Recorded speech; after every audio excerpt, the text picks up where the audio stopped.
Hello and welcome back to the Villa Filler podcast. I'm here as always, my good friend Dan Wiseman. Dan, it's an exciting time to be a Villa fan. We've got business done in the January window. Alex Moreno is a Villa player. How are you doing, mate?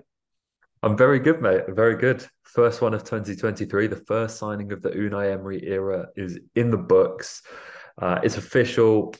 I don't think either of us expected it to be a left back, No. but I think we've sort of, when you see the fee and the caliber of the player and everything like that, it's a deal that if you imagine as if it became possible, it's easy to see why the Villa wanted to execute it quickly, I think, and we've done that. It seems like this has been wrapped up pretty pronto. He's not travelled with Betis. He didn't go with them to their game in Saudi Arabia against Barcelona in the Supercopa de España.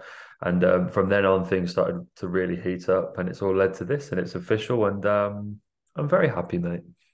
Me too, me too. I think like in the Rumour Mill podcast that we did where we kind of discussed it, I was a little bit maybe uninspired and sort of bewildered as to why we'd go after a left back. But again, as the point I've reiterated since Unai's walked through the door, whoever he wants, then I'm 100% behind because he hasn't given me a reason not to trust him and not to back him in that department. And that's compounded by the fact that Ludwig Augustinsson goes and gets himself injured against Stevenage, making a last ditch tackle. It's always a good challenge, to be fair. We even won the goal kick from that, didn't we?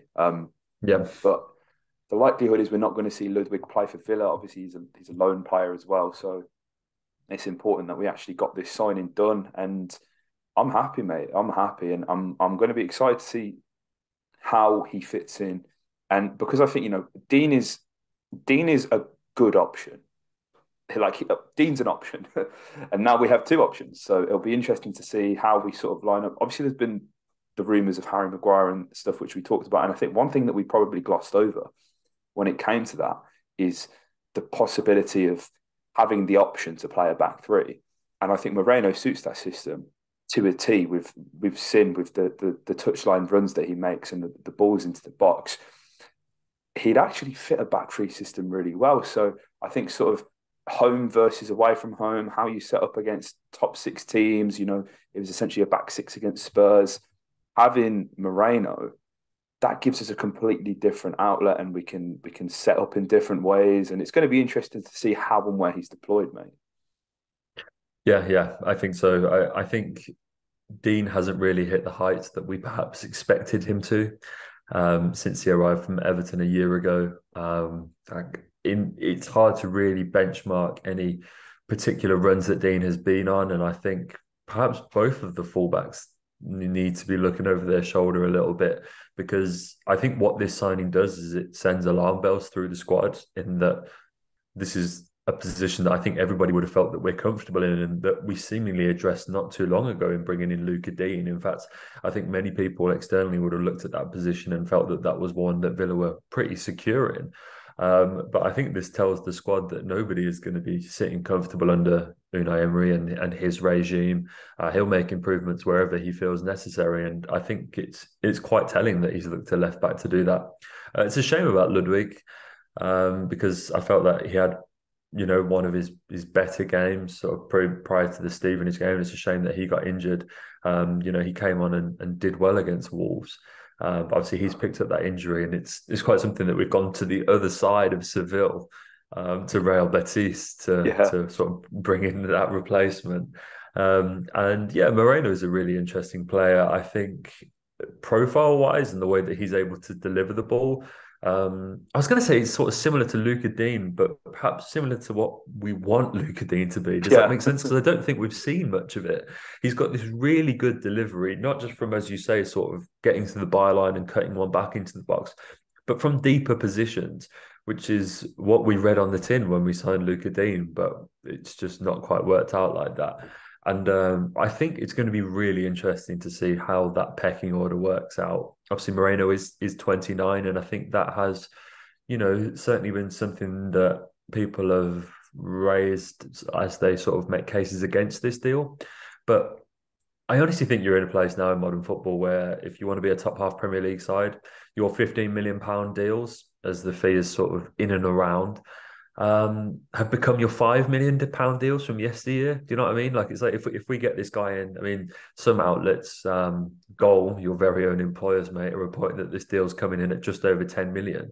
And if that's the case, then we don't really have to worry about resale value or anything like that because for £10 million, like it's not the end of the world.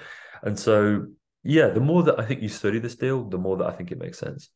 Yeah, that's the thing. It's like, sorry, there's not many players out there that you can go and get for less than £20 million that like become squad players or improve your squad or however you want to look at it. And, it's a position that competition needs to be brought in. And maybe signing Moreno is the rocket up Luca Dean's ass that he needs. Like that could very much be the case. Yeah.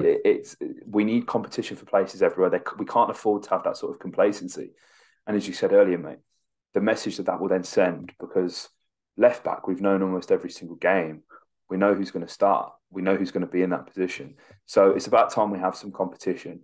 There's with all this Harry Maguire talk, mates are going, why are you signing Harry Maguire? Why are you doing this? Why are you doing that? Well, it's a squad game.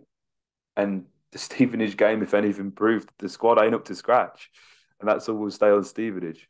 But I'm happy this deal's been done, mate. Again, got a Baku, and I can't wait to see him don the claret and blue. And, mate, let's be honest, he's got to be better than Hernan Crespo. He's got to be better than Tony Moon. And he's got to be better than Carlos Hill. We need a Spanish player to buck this trend. Carlos Cuellar is our greatest ever Spanish player. We need another. Yeah, I think you're right. Yeah, you can probably add Borja Baston to those ranks as well, mate. Oh, God, I've forgotten about him. I've blocked Yeah, him well, from my it's mind. easily to do. Easy to do. I think one thing that interests me is that Moreno is a nailed-on starter in that Real Betis side and has been for a long side. He's been with them for about 4 years now. He arrived in 2019. He's won the Copa del Rey with them, and that was such a historic win for the club to go and claim that title against Valencia.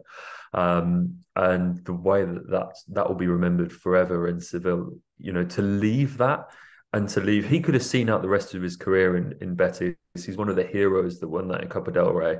The fact that he's decided to leave that and come to Villa at the age of 29 as the last, probably what is likely to be the last big move in his career, he will want certain guarantees to go along with that. And so this is what Absolutely. it surprises me a little bit is that I don't think you get Alex Moreno. Hey, leave your hero status in Spain, come to England. You've never left Spain before. Come to England and come and sit on the bench for Aston Villa. I think he goes, no, thank you. I'll stay where I am. I think you only get this deal done if you make certain guarantees that he's going to match the playing time he's currently getting at the Benito Villamarin. And so that's what I find interesting about this, in that I think if you look at this deal from surface value, I think there's every chance that he comes in and maybe not initially, but will become Aston Villa's first choice left back. And I'd love to know what kind of message that does send to Luca Dean. And I hope you're right in that maybe it is the bit of competition that he needs, because let's be honest, he needs to perform quite badly for, previously for Augustinson to have gotten the nod in the next game. He knows realistically, rain or shine, that he's going to be starting that next match. That's not the case anymore. Absolutely, mate. Absolutely. And when you talk about longevity, I mean, his former teammate and captain at Real Betis is Joaquin, and he's nearly 50. So, that's how long players can go for these days. So, listen, it's exciting. And we're at that stage now where, there's going to be people who maybe complain and it's not the kind of flashy player, but like, listen, you can't just go out and buy Alphonso Davies. Like, can't do that. We can't do that. We can't compete. We're not in that market. So it's about leveling up the squad where we need to. And I think, short term, this could be a really, really good signing. So I'm excited. And again, hopefully we can have some good Spanish players to buck the trend. Like, I'm fed up. Like, it was exciting when we signed Brazilians in like Wesley and Dougie. So I get that same sort of excitement with Spanish players, because they know how to play the game. Like, it's their game. The way they play it is beautiful. So very excited about that. But guys, let us know what you think about this transfer in the comment section down below. Rate it from 1 to 10. If you're listening on Apple and Spotify, make sure you leave a review. That really helps us out. And if you aren't aware as well, we're on TikTok and Instagram, at VillaPhilipod on Instagram and at Heart the Holte on TikTok. You'll see clips from this podcast on there. And as well, keep your eye out for YouTube shorts, because they'll be everywhere. Journey to 10K. The subs have been going mental, guys. We really appreciate all your love. And yeah, up the Villa.